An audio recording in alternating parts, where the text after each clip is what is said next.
Live. Welcome, everybody, back to Segal Talks here at the Martini Segal Theatre Center at the Graduate Center CUNY, the City University of New York. And it is still springtime, but fresh and cold, and the outlook is not clear what will happen in this crisis we all go through together. These are complicated times, times where we are confronted with ourselves, with what we do and what we don't do, actually with existential questions like death and life and what to do and what we're gonna do.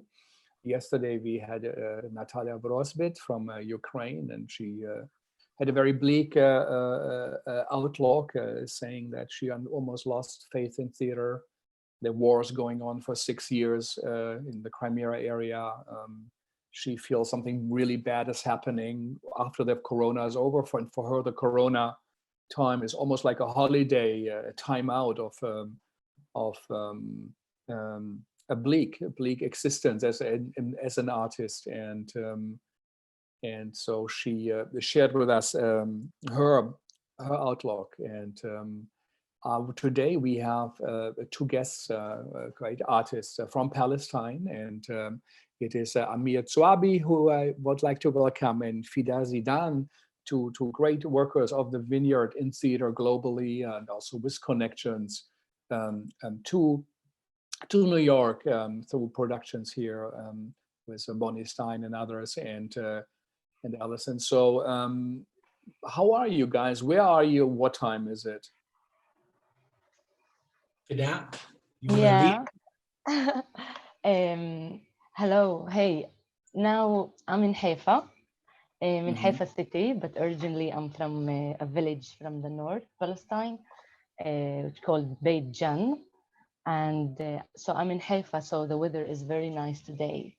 If I go north and go back to my village, it will be colder because it's high. So for now, the weather is good. That's fantastic. And it's about 6 o'clock, 7 o'clock in the evening? Or? Yeah, 7 o'clock. Yeah. And I'm also on the coast of Palestine in a city called Jaffa. And yeah, it's about to become sunset, and you'll hear some explosions, but that's firework because of Ramadan. So yeah. It's the last week, I guess, right? It's the last week, and soon there's going to be the breaking of the fast. So usually it becomes a bit loud. Becomes a bit louder. So how is it playing out? The corona, the situation. Are you under constraints? You go out, and are you forced to stay in the apartments? What's going on? Well, we're Palestinians, but we live in what is today Israel. So under Israeli jurisdiction, and Israel was one of the first countries to react quite drastically to the corona. And it was pretty well contained. We were under confinement for about a month and a half, but the death toll did not climb that high. Of course, it's always horrible, but our death toll is quite low. And as of last week, they started opening up and easing the measures, and we're almost back to normal. We're flirting with normality. So I think we're on the opposite side of the spectrum from a place like New York right now. So you were for 5-6 weeks, you were at your homes, you were not allowed to go out, or how did that work? Yeah, basically you were in lockdown. You were allowed to be in 100 meters perimeter from your house. And you could go out shopping or to buy medicine, but that was what was allowed, or sports. And most unessential work has been stopped. Now it's all come back. So except restaurants and theaters, I think we're pretty much back to approximate normality. So yeah, that was the law of the land up until a week ago. But they started opening up gradually, and I think this week primary schools have opened up as well. So kids are starting to go back to school, and slowly, it seems as if by midsummer we will be completely back to normal, unless we get hit by a second wave, which is what everybody's dreading. Fidaa, how was it for you? And is it the same? Well, I just when we come back from New York, basically from America, which was in February, like a few weeks before the quarantine here and all the corona start to grow up. So I go back to my village. So I left Haifa, the city, and I go back to my village. And then for me, it was kind of, I felt, of course, it was the same. We are not allowed to go out, but I felt much free in the village, because then I can go out much and hike. And so I spend a lot of time in the mountains and with my parents. I didn't go a lot. I didn't go out because I was really aware about my parents, because they are old. So yes, I felt that there is some, prison that I can't go out, or like, I don't want to start to talk about the stuff that canceled, all the work that canceled, those stuff. But at some point at the beginning, it was hard, because also I can't move with my car. And this was something really new for me, that usually I moved from the village to Haifa to Ramallah, but then also I'm stuck that I can't drive. So yeah, it wasn't easy. Yeah, that's not easy. You're also part of the Druze minority, right? Is that did that somehow make a difference in the experience of it, or was your family or in your village? Probably there is no. I mean, the Druze in Palestine, which is now, they live in the 48 theory, and they are territory, and they are, they are Arab villages.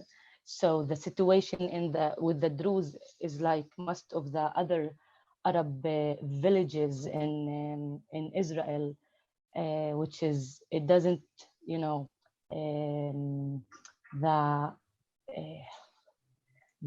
let's say that the situation, there is not a lot of infected in the Arab villages, but also we don't really know, because the care or the review, the Israeli review that they have about Arab villages, they are not really specific, and they are just to start to make this test just the last month.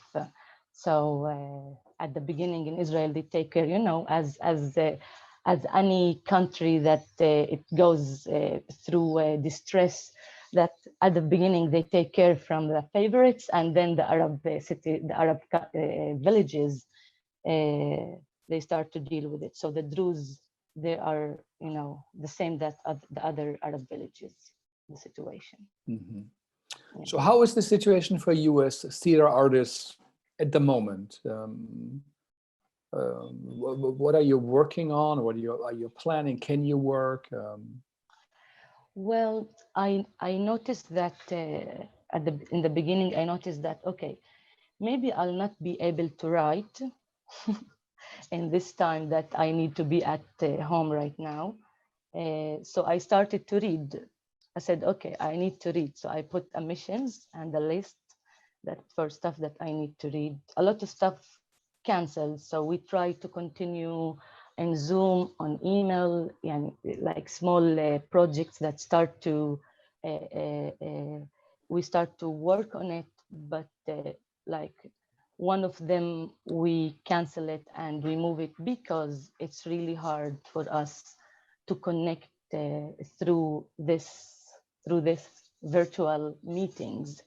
So it was, for me, it was really, really hard in the beginning. Now I'm a bit get used to it because also I'm not a person who, I know to write here and to go to Gmail, and I don't like other webs or stuff, or to search material.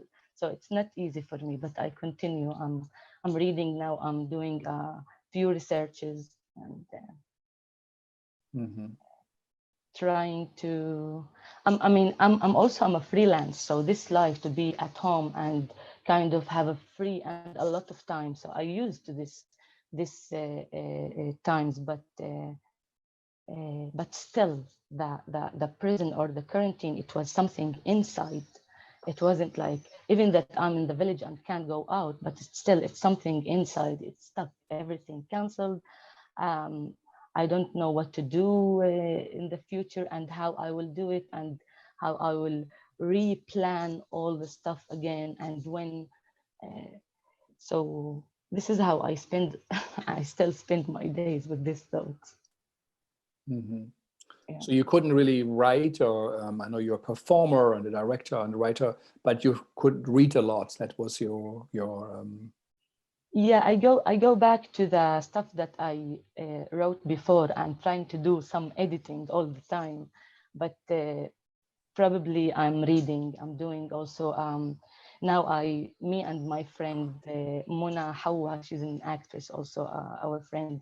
We are working on a play for children, and we just spent a few days in my village writing and doing the think about the play and we start to write. So this is one thing that we are doing, and also I'm doing research with my friend John Rose Omak from London. He's originally from Uganda, with the remote theater project with Alex Aron. Yes. So we're doing the research right now about the new project that we want to do. So what is in common with us, material about Palestine, Uganda, the UK, Israel. So this links we are trying to find. There is a lot, of course, but for now we are search around the prison, basically, in these different countries. Yeah. Yeah. So Amir, how is it for you? Well, it was a very, very, very intense period for me, because I kept, after we came back from a very pamperous tour of Grey Rock that was created by a remote theater project we were in New York in the public, then in the Kennedy Center, then in the Guthrie Theater in Minneapolis, finishing off in the Kimmel Center, and then we flew home. I continued working internationally until mid-March, because I'm directing. I was commissioned to create a show in Stockholm, so I went to do castings, and I'm involved in a big international project, which I'm still not at liberty to share, but it happened next year. And on the 16th of March, I flew back home to a very different reality, because these 3 weeks where I was abroad is where the country clamped down. I was sent to isolation for 2 weeks. You were sent, that meant not to your home, to... Basically, I was lucky enough to have a studio, so I could use that, but it was, you need to be isolated, or else you risk infecting your family. And because I was globe-trotting, a day after I came back, I got a phone call from friends in London who I had dinner with, who said,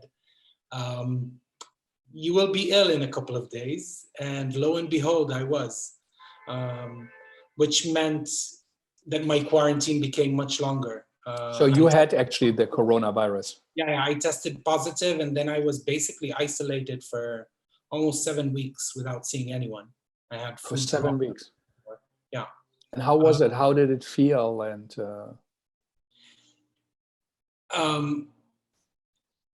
it was the misanthrope in me says it was gorgeous. The humanist in me says it was a nightmare. It was very, very mixed. You know, suddenly you have too much time. We always kind of go, we don't have time, we don't have time. But when we actually are gifted time in that quantity, it's very hard to be creative. So I also felt quite bad for the first week and a half. Then it got much better. But my symptoms were mild, but I was mainly tired. And very, very alone. So I did use the time. I did finish the draft for the Stockholm show. So that was productive. And continued working on my big other project. But yeah, it sends you thinking. It sends you... what did you think about? What did you think about? You know, we're Palestinians. We grew up with strife. The world, you know, I think that one outlook that we have inherently is the world was never safe for us. You know, in the West, something about the relative safety, the fake relative safety of the world always existed until now, or at least since World War II. Mm-hmm. So for me, the world being unsafe is not a new thing, in a way, psychologically. I knew it's a hostile place. It's always ingrained in us somehow because we grew up in conflict. But this was different because inside this very isolated reality where you can't meet people, where you're asked to not be close to anyone, where all this, the social distancing, the isolation, you suddenly confront yourself naked, and it's not always a pretty sight. So there was a lot of soul searching on my end. And at the same time, you kind of, there is this sense of we are one on this planet. We're Homo sapiens, regardless of the distances, regardless of a virus is putting us to our knees, and it's putting us to our knees in the same way everywhere. Different reactions, different measures taken, but at the same time, there was, in the midst of this complete isolation, for me at least, psychologically, there was also a weird unity, the unity of calamity, where we're all interconnected on this. And then a lot of reflections about what does it mean from here forward? What does it mean for my profession in the short run, but also in the longer run? I'm not as bleak as our Ukrainian friend. I think there will always be a need for us to huddle in big groups and listen to a story. But you do start thinking about what is the infrastructures, and are the classical infrastructures the right way? Or has this pandemic revealed by accident, like revealed other options, where the big institutions that have all the power and all the kind of infrastructure are irrelevant in a matter of weeks. And suddenly a platform like Zoom becomes relevant, which is democratic, open for all, and everybody can have his own stage, you know, or outdoor performances that will happen eventually, will first move into. So I think rethinking what the venues, what the structures are, is a good way to think about it positively instead of just going. So yeah, it's been a very interesting period for me. I've been back and forth in the pendulum from utter despair and kind of going, this is gonna end badly, to it's okay, this is manageable. And of course, one of the things that, because I'm spending a lot of my days on Zooms with colleagues from all over Europe, you see that it's very unique because every place was hit. We were all hit by the same thing, but we were hit differently. So, or in different stages. So working with the Swedes now, Sweden is practically ignoring it. Psychologically, they're ignoring it. And life is continuing as normal, and nobody kind of, it's almost rude to talk about it on some level. Like, yeah, there's that as well, but we don't care. The Brits with their stiff upper lip and kind of World War II, we saved the world mentality, a month after us have been put to their knees. And right now, everything seems very bleak. The Mediterranean has been hit more likely, you know. So I think we are in different phases of the pandemic, but we also were hit differently. You know, when you read the death tolls coming out of London or the States, it's shocking. It's absolutely abhorring and shocking, and kind of you just go, what? This is mad. We had 230 people, you know, it's relatively very low. Yeah. Fidaa, how is it for you when you listen to Amir at Nizar? What did you search for your soul, and if so, what did you find? First of all, I'm happy to see Amir also in Zoom, because since we come back from the tour, I didn't see him. Yes, Amir, I didn't see you after you come back. Yeah. So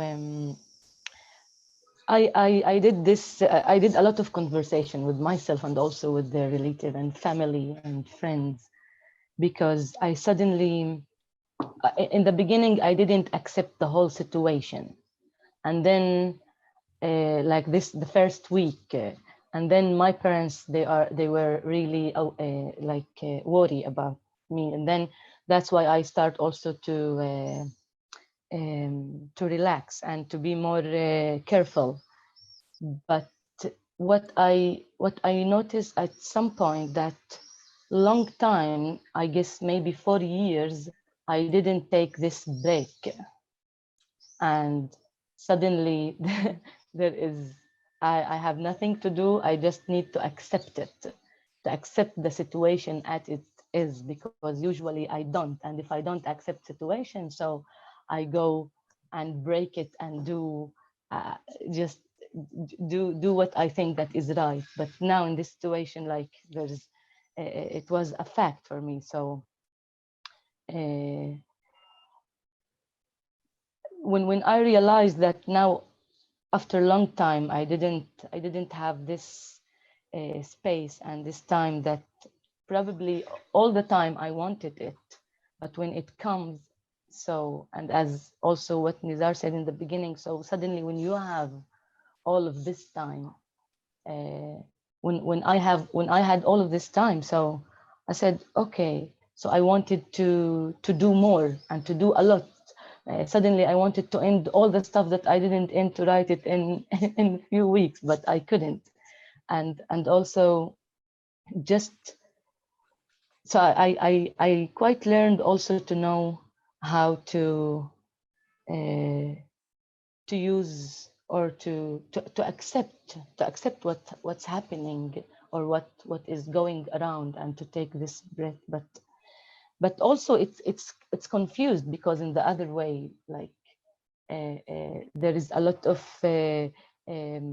news that you read about this COVID-19, the corona, that it had mentioned before many years, maybe 10 years, that they talked about it. So, or they accepted it, or 1 year before now, and people start to negotiate about equipments that they want to sell to this medical for the corona. So you get confused, you don't know sometimes. But what weird for me also right now, that everything will stop now, like things are started to go back to the normal, and I feel like we are almost we'll forget about this soon. So, and this is weird for me. This was like how suddenly that's it. This is a virus. It's just disappeared like this. And also with the whole political stuff here that we have in Palestine and in the 48 in Israel and the political situation. So it makes me to think a lot, but slowly I didn't want to be so obsessive about this situation. It's like a fashion, and will, of course, not a fashion. It's people get sick and people are died from this, but it just at some point, yes, I wanted to pass all of these thoughts and dilemma about around this situation. Yeah, I can talk a lot about the stuff that like this time makes me feel or makes me think. You know, suddenly I go back to like a lot of friends that suddenly appear. So I feel like sometimes I what what mainly was in this time is like people start to stare inside and be more connected with the natural environment that they come from. For both of you, how is the reality of making theater in Palestine? And we don't know enough about it, of course, and I know you're the ones who also travel internationally, so you know a little bit of both worlds through Grey Rock and Alex and Bonnie, but they know about it. But how is it normally, even without the virus, and what will happen afterwards? Yeah.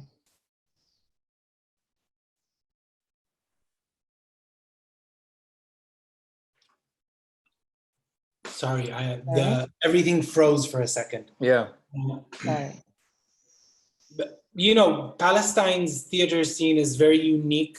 It's unique because, of course, we don't have a central government or funding or infrastructure or anything. So it's down to almost an act of guerrilla art most of the time. We don't have a theatrical tradition, really. So it's relatively a new art form as well. But with that said, I think that we are equipped with the one thing that is the key requirement for theater, is that we have something viable to say, not only politically. I think living in this very ancient land that basically is the cradle of Western civilization. We live here. We've been creating stories on this tiny stretch of land for millennia. And what I can tell you about the scene is that it's led by individuals. It's not led by institutions. It has the freedom of not adhering to a tradition. It has the advantages and the disadvantages of this. We're very free. I can pretty much do whatever I want theatrically. I don't need to climb up the ranks of an institution in order to fulfill my dreams. I just make them.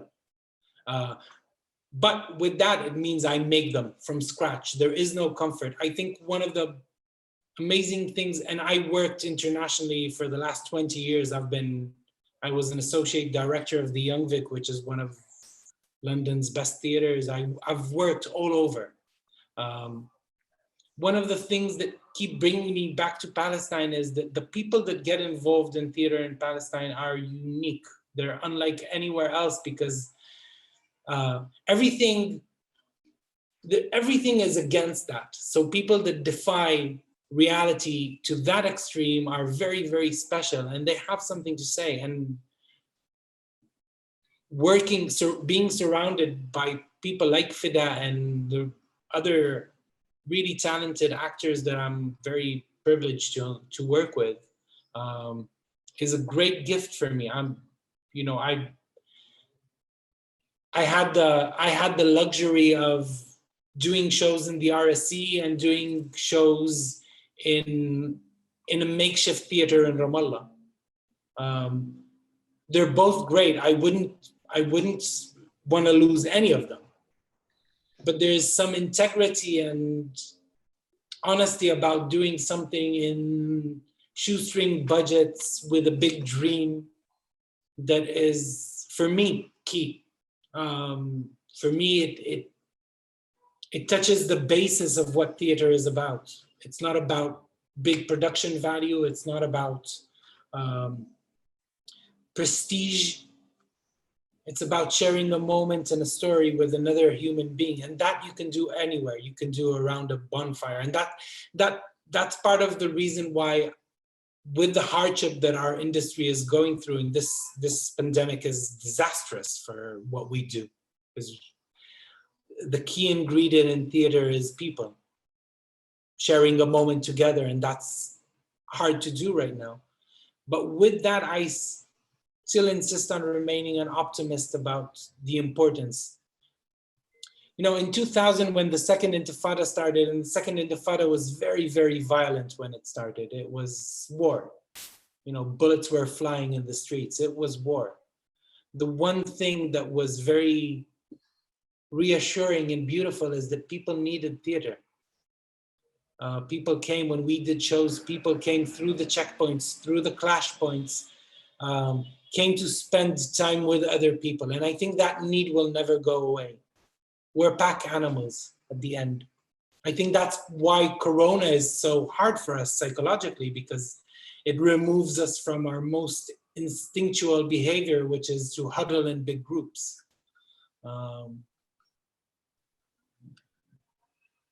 So doing theater in Palestine is probably creating art in one of the most hostile environments in the world, but also one of the most rewarding acts you can do. So I feel very lucky to be a Palestinian director. Fidaa, what do you say? I agree. He is my director. I will agree with anything he will say. You better. I think it's like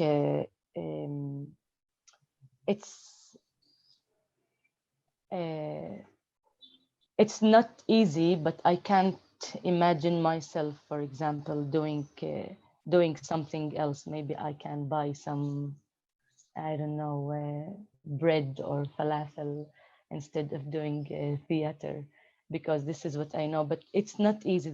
Like the material that the Palestinian theater use, or people who are doing theater in Palestine, I think there is something really special also about the need of the material that, or about the material that the actress, the artist used to take. It's usually material that are taken from the daily life, from the daily situations and the reality that they face, and it make it directly an activist theater, that this is the need or the way or the skill for me, for example, as an actress, also to use. This is the stage, this is the place for me. So this is the advantage also. This is also why I think the Palestinian theater, it's always will be, I mean, this is an absurd. It's always what I wanted to say, that it always will be a strong theater because it's come from suffer and occupation. But I hope it will not continue to be stuck in this fields of subjects. So it's not easy. It's also because there is not a lot for a Palestinian actor. It's not easy also to work, because you need to be a freelance. There is not enough theaters, not enough associations or places that can be a home for a Palestinian actors. And this is now also in this situation, like me and like a lot of friends that they are actors and actresses, that it's a really hard time, because it's it always was hard for the theater people. Now it's much harder because all of the situation. But yeah, I wanted to say another thing, but I forget now. But you can ask me more question, and then I can answer. You will come back. Yeah. So there, in that sense, you don't have a city's theater, so spaces that are run or supported by the community, by the city or whatever. So where are your spaces? Where do you create the work then in Palestine? Who are the people who are coming to see your work?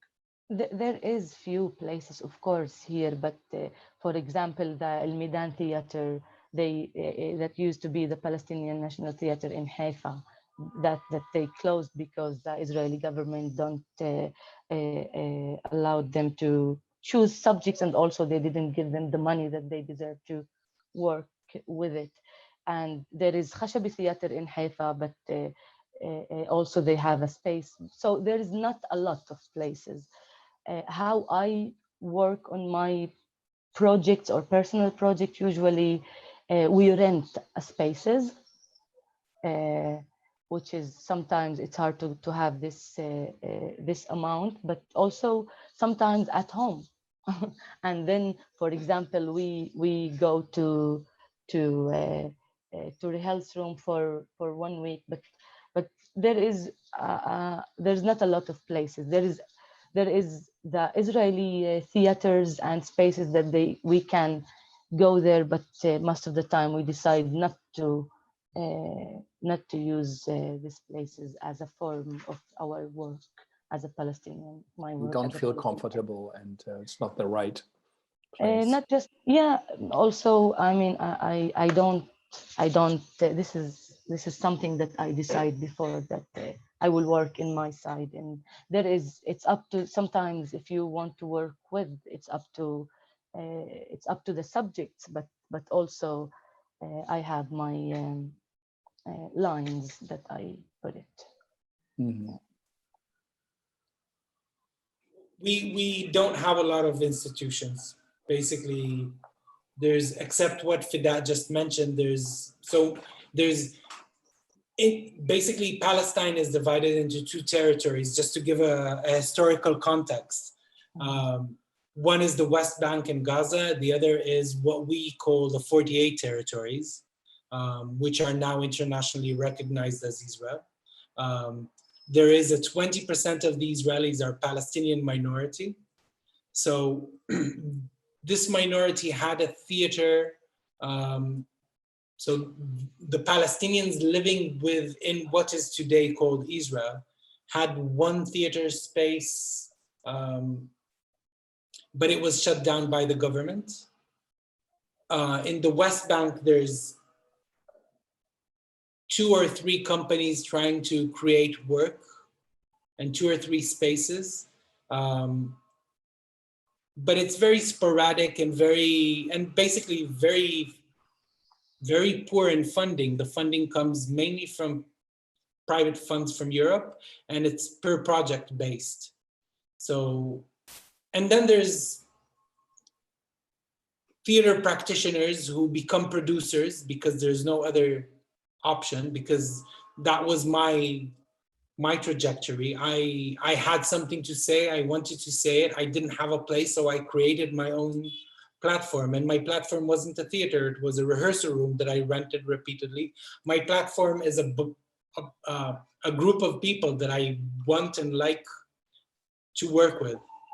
Luckily, these productions were quite successful and they toured internationally, allowing co-productions, allowing other productions to happen, but it's literally down to one's efforts. There is no institutionalized, well-funded, and in a way, with America being America, there's a lot of similarities with the arts in the States being so poorly funded as well.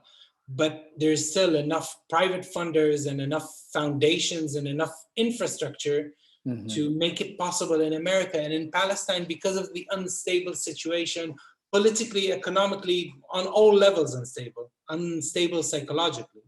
It was always traditionally very hard to create the structures. It doesn't mean that we're not creating a lot of content.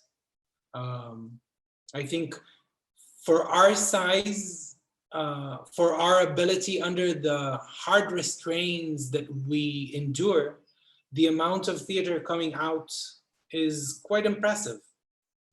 And the quality is like everywhere. There's great things and there's horrid things, but that's true to every theater community in the world, that we're not unique there. But I think that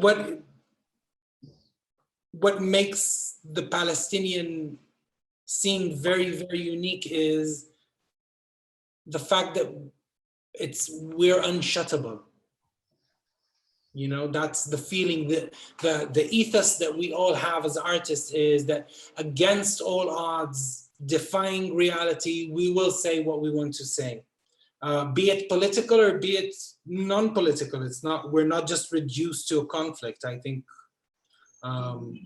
we're part of a very ancient culture and tradition, and I want to celebrate all of that, not just my political brushing against another nation right now in my work.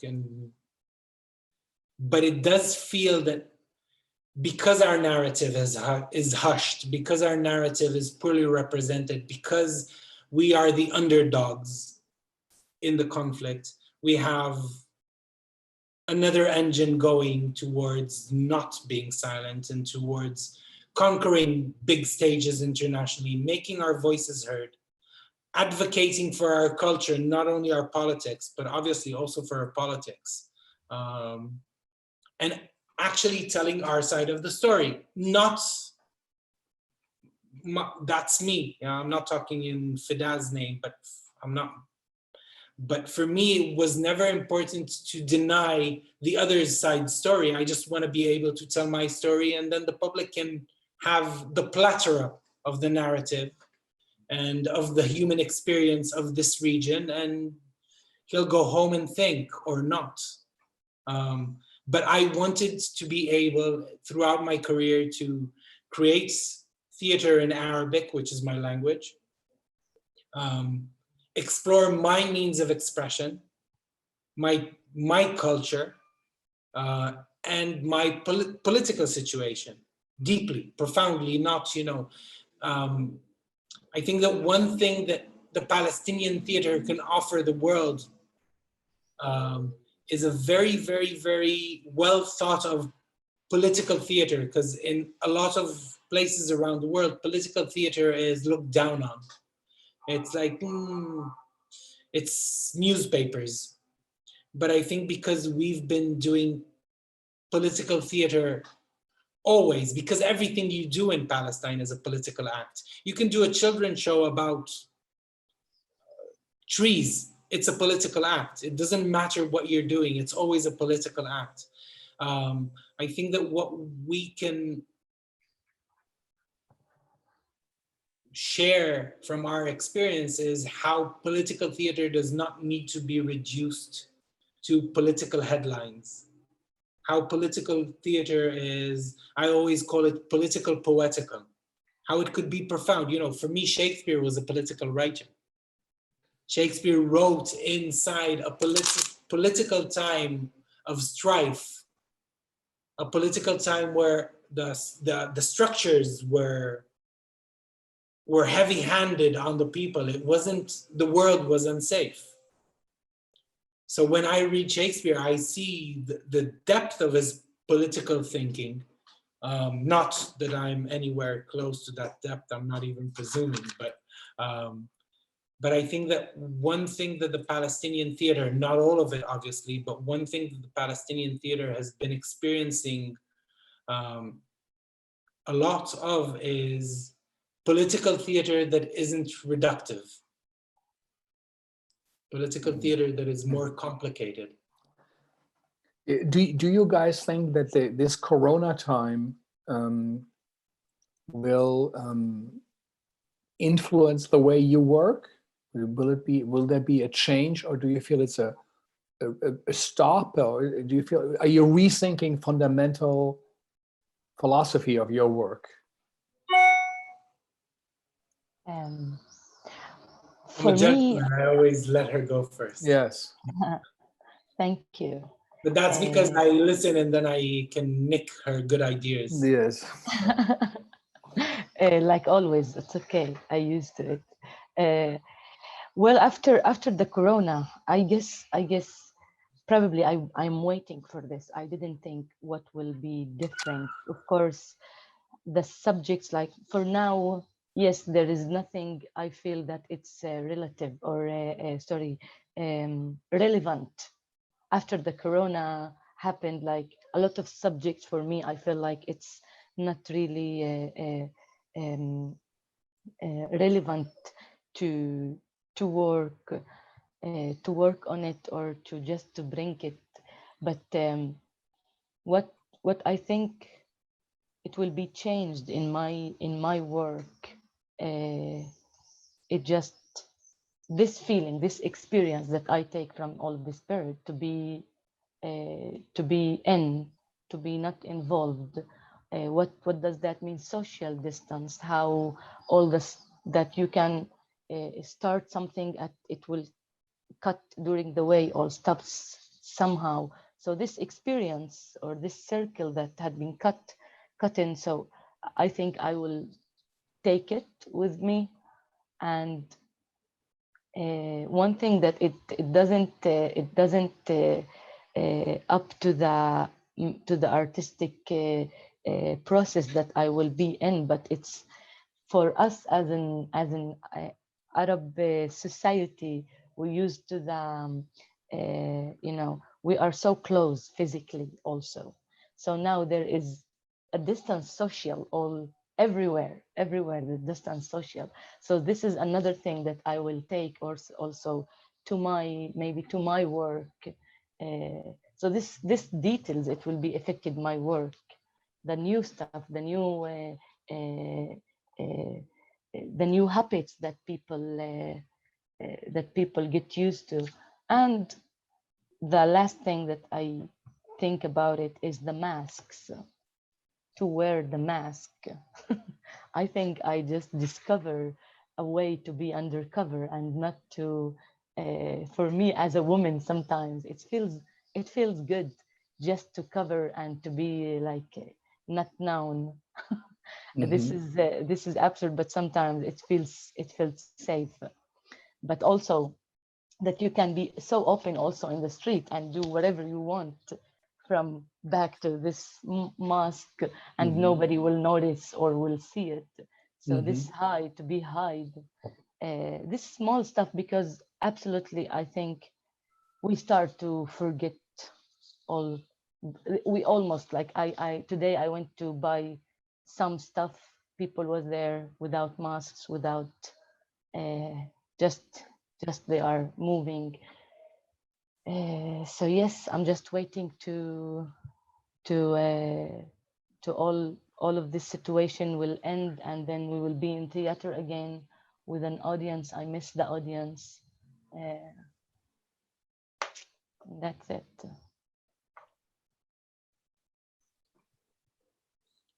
For me, there's two conflicting things in me. One is, because I've been through a couple of rounds of conflict, you know that you shouldn't react too soon. When it's raining, and you don't start talking about the weather. And I think right now we're still in Corona mode. It's early for me to understand what this means in the long term. But again, because I grew up where I grew up, I know that we are very flexible and we stretch and then we go back into our normality very fast. I think that's one of the things that for us is quite obvious, in a way, that once this plague is over, life will fight to become normal again, because we saw it happen time after time after time. The world has been plagued before, attacked before, devastation happened before. Life wants to become normal again. So I think the change is going to be, in the long term, the changes are going to be smaller than what we predict when we're sitting alone in a room, not seeing anyone for 6 weeks or a month or 2 or 3. You know, I think our tendency is to forget, not forget, but to recover from trauma very fast and seek life. We want to live. And I think that will happen in New York and it will happen in London. And when it happens, it will kick on with more urgency. Now that the mask of the Western civilization safety has been partially removed, I think our need to regain normality will be faster than we expect right now. I'm pretty sure that will happen. Just because I've been in normal that becomes unnormal and then strives to become normal again. I know we'll have an onslaught of shows about Corona and about isolation and plagues. Right now, I don't feel I have anything to say about that. It's too close. Maybe when this is all over and I learn something new, but you don't talk about the bullets while they whistle. For me, that's me. Some artists can, I can't. That's my shortcoming. The main thoughts are about what does it mean to be together, and in what forms is together? Is this together when we're separated with a huge ocean and time zones and glass screens between us? Are we together right now? Are we breathing the same air? Are we sharing the same moment? Yes and no. Is this theater? I don't know. I don't know, because every time I watched a live streaming of the NT, it felt this isn't theater, and they're gorgeous productions. Some of them I saw live and was moved to my core.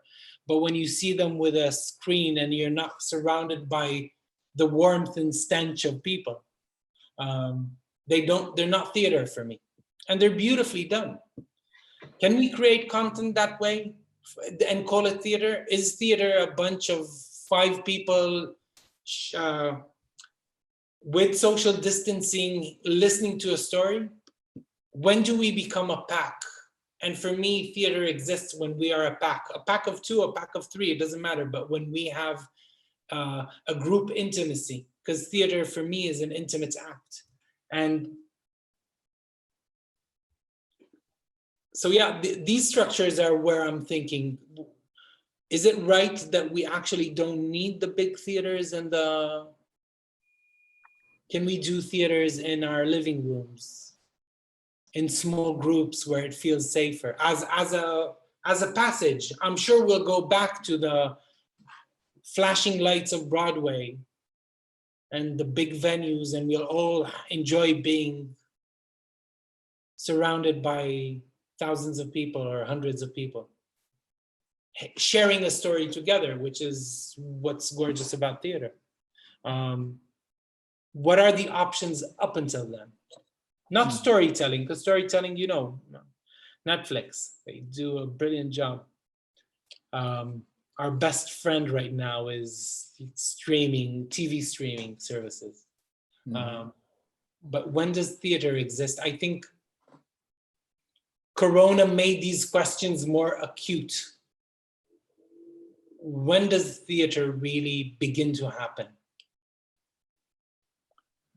Are there, we often talk about that new times, you know, demand new forms of theater, as Brecht said. And did you find something in your political theater, what you already practiced? Do you find something where you say, yes, that can work? You know, this is something, how do you do it? And how does it work? And could that be of inspiration to, you know, our audiences, people who are listening in from around the world, and we often have over 30 countries. So is there something what you found as a work, what you say, Think about this when you go back, your experience. You know, what I found in my work repeatedly, and that's partly what I'm trying to say, is what I can say about my work in the new reality is that theaters might be shut. The economics of the arts might be flushed down the toilet for the next.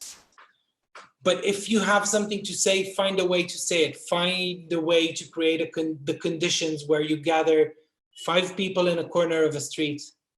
If you have something that is deep and important for you, that's theater. That's why I keep on saying these big structures will come back. It might take them time, but in the meantime, if we have something to say, we'll need to find the cracks in the rock so we can express ourselves. Now, in Palestine, the rock is the reality. So we are used to finding cracks.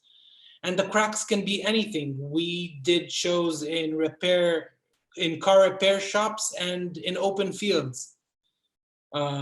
We did shows where there's nothing except a bunch of people, and we did shows where there's a big venue and you have all at the core, if what you're trying to say is honest, it's theater. So if there's one thing I can say is don't rely on the big structures and the funding and in order to go, I need to kick back in. You can kick back in now, maybe via Zoom in the beginning, but maybe once there's a crack in the bleakness,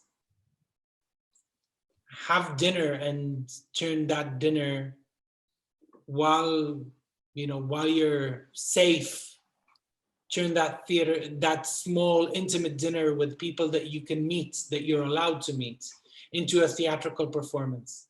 It's not about the numbers.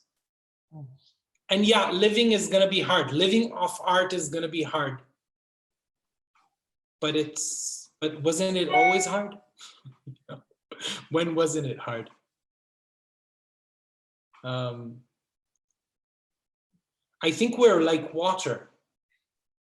I really think we are like water, and we find the cracks. And yeah, a lot of people that were in it now because it was glitchy and beautiful and kind of fun, and they will become psychologists.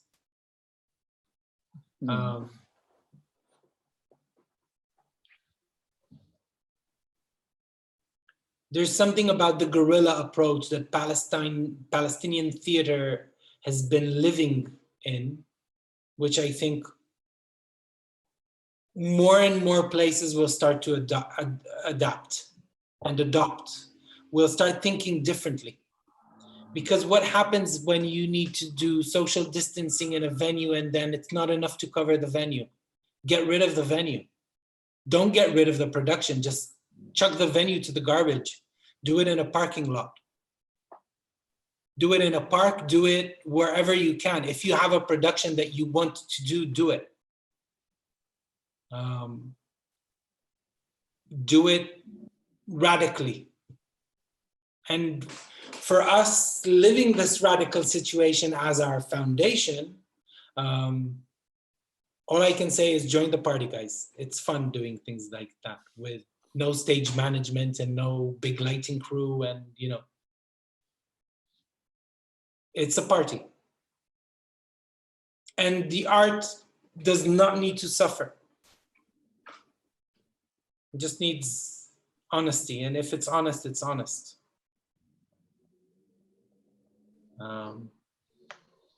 Now that's what I can share from my experience under duress. Mm-hmm.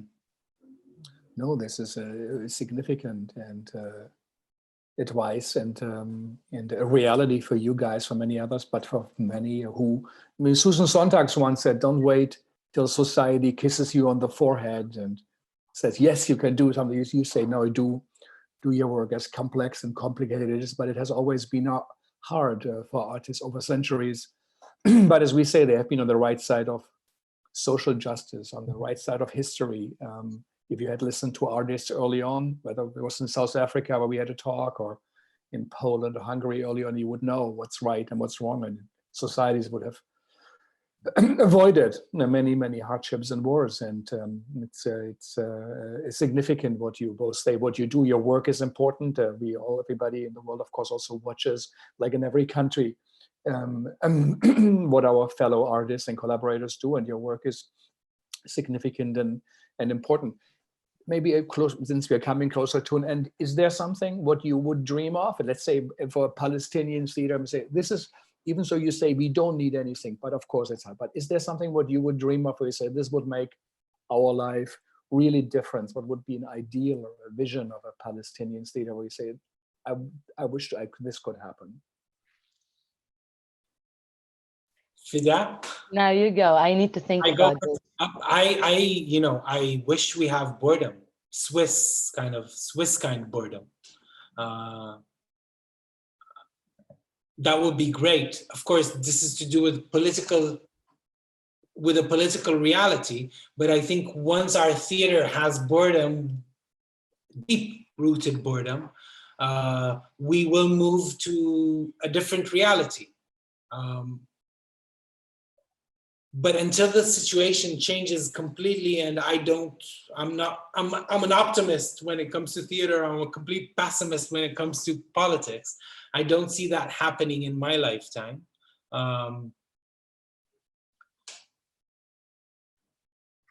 The one thing I can, inside the current political situation, if there's one thing I can wish for ourselves, is not to stop and not to become lazy mentally, to keep on questioning our reality, be it Corona or be it occupation. They're very different, but there's some similarities. And to be relentless, to stay relentless, to not give up, not get oppressed. I think that's because that is what oppression is. Oppression is the mechanism where you become oppressed. I deny that. I won't give that to the political reality. There's a checkpoint, It's fine. You have traffic. There's a wall. Okay, I'll walk around it. But I won't let the political situation define me, reduce me, tell me who I am and how I should think. And that's something I hope that as long as the political situation is what it is, we continue doing. What I really want is that the political situation changes and we have a fair society that is multicultural, and that they take the money they invest in combat and war and put it into theaters and museums and galleries. I think we'll be a better society, Israelis and Palestinians. Right now, we're far from that, alas. Yeah, what I want to add also for what Nizar just said, I want to wish to the Palestinian actress and actors to keep this doing and create, because this is also our resistance. We are creating art, so this is one way of our resistance also, to be here. It's like we prove in this way that we are working instead of all of the political situation and what happens now during the Corona. And one more thing I will wish also, we are working on this as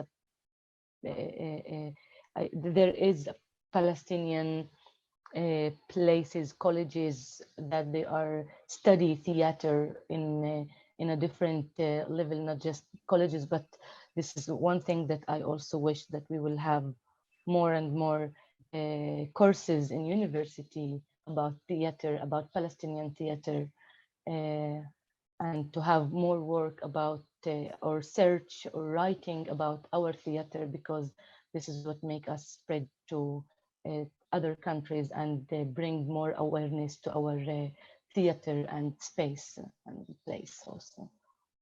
Yeah, this is important suggestions, that universities always have played a role, education, and but also to have theater as a way of life, that artists, just being an artist is a provocation to do your own work, to say, this is what I do, and this is what art, and especially theater, has done in societies, that it works through a crisis symbolically in a real way, but also with imagination and imagining a different possibilities. It's a significant contribution you guys make to the place where you are, to Palestine, to the Arab world, and Israeli, and the planet in itself. So this is we are on your side. We are curious what you do. We hope with Alex and Bonnie that the touring will continue, that the world perhaps comes one day to a theater festival, and that out of this crisis also something